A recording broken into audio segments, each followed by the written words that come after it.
Welcome back to the Stationary Dev, and today we have another pen review, but not just any pen review. We have a special one, a big one today. We have a Grail pen status review, and we're reviewing today the Visconti Homo Sapiens Bronze Age fountain pen. So let's get right into it and waste no time. So for the packaging, you get some, it comes in a little sleeve, so I guess I can show that. You have a sleeve. And then you have your Visconti box with their sort of logo and the word Visconti. It is a cardboard box, so nothing to write home about really. And you get a pen pillow where your pen is neatly tucked away. Underneath the pen pillow, you have a Visconti cleaning cloth, or polishing cloth more accurately. It is impregnated cloth for bronze cleaning, cleans, polishes, and protects the bronze. So if you want your pen to be in tip-top, sparkly, shiny shape, you have a polishing cloth, which is nice that they include that. And then, of course, you get the Visconti sort of owner's manual, which most of it is just an advertisement for their pens. But it does tell you a little bit about the My Pen system, which we'll get to later, and the warranty and all that.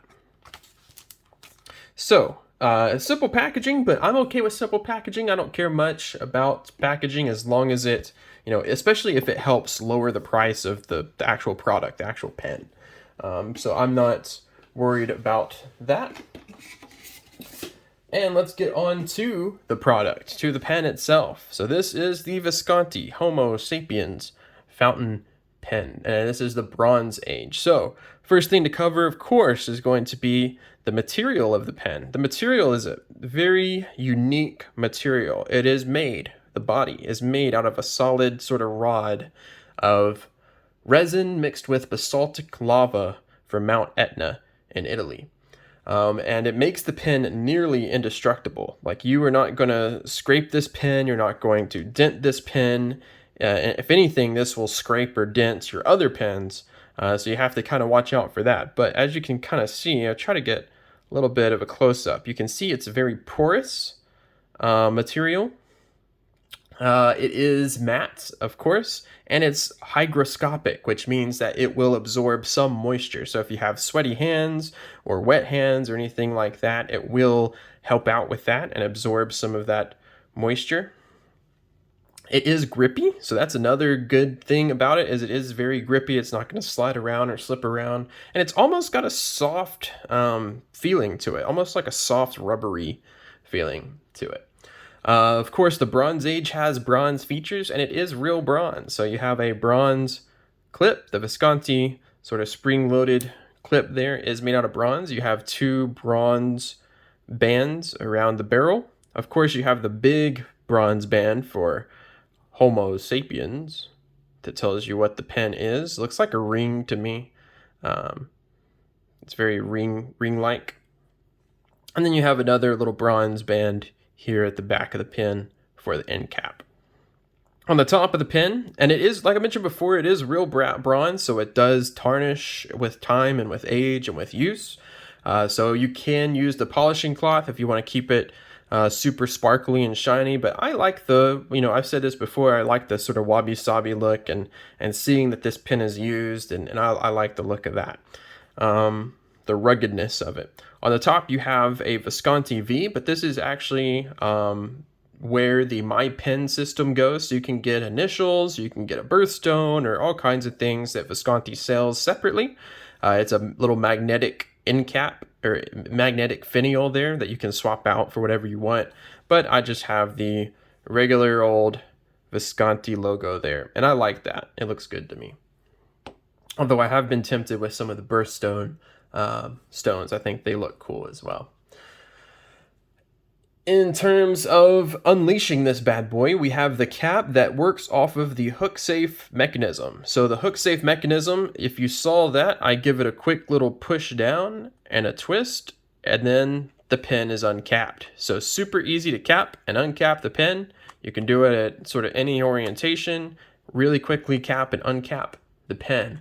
It is spring loaded, so I've never had this pen dry out on me or anything like that. And I think it's just an absolutely brilliant system for making sure there's a secure cap, like that's never going to come off, and also easily accessible pen. The section, of course, is very comfortable. It's a, usual sort of concaved section there. And because of the hook safe system and how those, hooks, I guess, instead of threads, are very wide, it doesn't hurt your fingers or bother your fingers at all. I kind of grip my pens back here, and so all my fingers really touch the hook safe, and it doesn't bother me at all. If anything, it sort of adds to the grip and is kind of comfortable. The nib, as you can already see, is the very beautiful Visconti rose gold 18 karat fountain pen nib. Let me try to get a better light on there for you so you can actually see and appreciate that nib. It is a larger nib, but on there you have Visconti. You have a little bit of Visconti scroll work. You have 18 carats and the gold content, as well as the nib size, and this is a fine nib. So this is their rose gold 18 karat nibs, and for me, I've had no problems with it, although I did buy this pen from Applebaum, and they have a sort of tune and smooth option as part of buying a pen there, so I did do that, and so that could have helped and been a reason why I haven't had any problems with it. A lot of people with the palladium nibs, back when they came with palladium nibs, had a lot of issues with getting bad or scratchy or misaligned nibs, but I think, at least from what I've heard, the gold nibs have a lot better QC percentage, I'll say. It also has a nice feed with the Visconti logo on the feed there as well. So nice big feed, nice big nib. It is a big nib, a large nib. I'll compare it to this Pilot Custom 74, and you can see the difference in those two nibs. Both beautiful nibs, but the Visconti is definitely bigger, which helps it match sort of the size of the pen because it is a big pen. And then at the back of the pen, you have this end cap, which looks unobtrusive, but actually unscrews because this pen is a vacuum fill pen, or a power filler if you're Visconti. And so you unscrew that and you access the vacuum fill pen. For vacuum fill pen, all you do to fill it is you dip this thing in some ink, and I'll show this in a minute. You pull back the vacuum filler, the piston, and then you push it back in, and you'll hear a release when it hits the flare. There's a little sort of release that you might be able to hear, and that's when it sucks the air or the ink in. And we'll see that soon. This is not a double reservoir pen like some of their other pens are, like the demonstrators they have are double reservoir pens. This is not, the Bronze Age at least, is not a double reservoir pen, so you don't have to unscrew the end cap to write with. So it's just a single reservoir vacuum fill pen. Now, to ink this thing, I found it appropriate to have a volcano sort of lava themed pen with a charred wood ink. So this is Robert Oster, and it is a Vanness exclusive charred hickory. So I figured that would be such a lovely combination. You have lava and mountain volcano, and you have charred wood. So we will use that to ink it with, and I'm gonna try to, there's not much to see because it's not a demonstrator, but I'll try to get a picture or a video of how I fill this. And I do have plenty of paper towels on standby. So, step 1, uncap the pen. Step 2, I'm going to go ahead and unscrew it just so I have minimal mechanics going on with the pen, with the ink uncapped. This is a nice full bottle of ink, and so this should fit in and have plenty of room. I'm going to go ahead and lift up that piston, dip the pen into the ink, nice, good ways, and then push this down.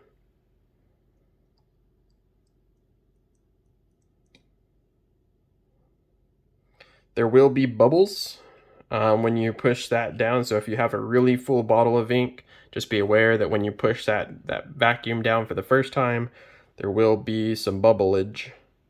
I'm going to go ahead and do that one more time, just so I get a nice feel. And I'm going to wipe this down as soon as possible, just because, like I mentioned before, it is hygroscopic, so it might soak in some of that ink on the section. Just going to do it real good. I kind of dipped it too far. Got some ink on the band and the hooks. But as you can see, it does wipe away really easy. And whatever your paper towel doesn't get, your fingers, of course, will kind of pick it up. So there we have an inked Visconti Homo Sapiens. Like I said, you don't have to have this unscrewed to write with it, so I'm just going to screw that back down. And I'm going to go ahead and cap this ink before I have a charred hickory desk. There we go. Now, to test out the writing of this pen, I have the trusty Rhodia 80 GSM pad. And let me get you down into the action. Rhodia 80 GSM. We're going to make sure this thing writes. Good. So, a little quick line test here just to make sure we're writing good. And that ink feels great as well. I think that's a good combo. All right, so let's get into it then. We have the, go ahead and make sure the zoom will be good. We have the Visconti.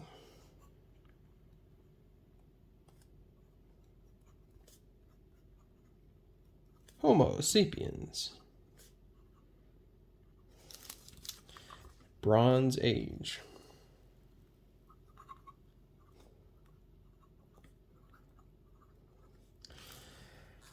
This has an 18 karat rose gold fine nib.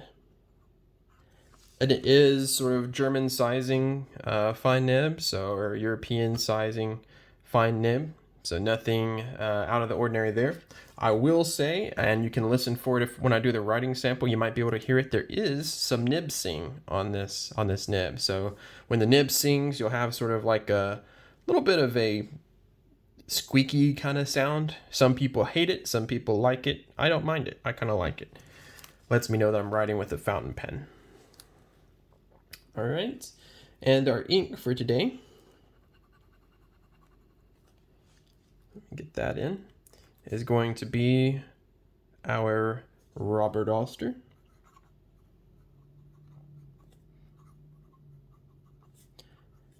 And Vanness Charred Hickory.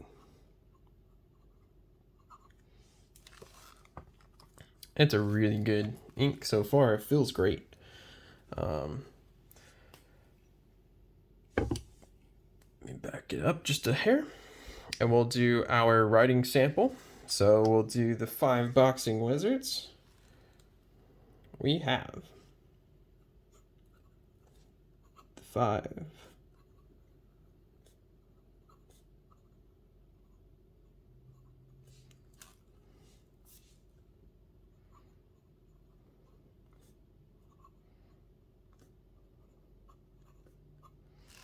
Five boxing wizards jump quickly. And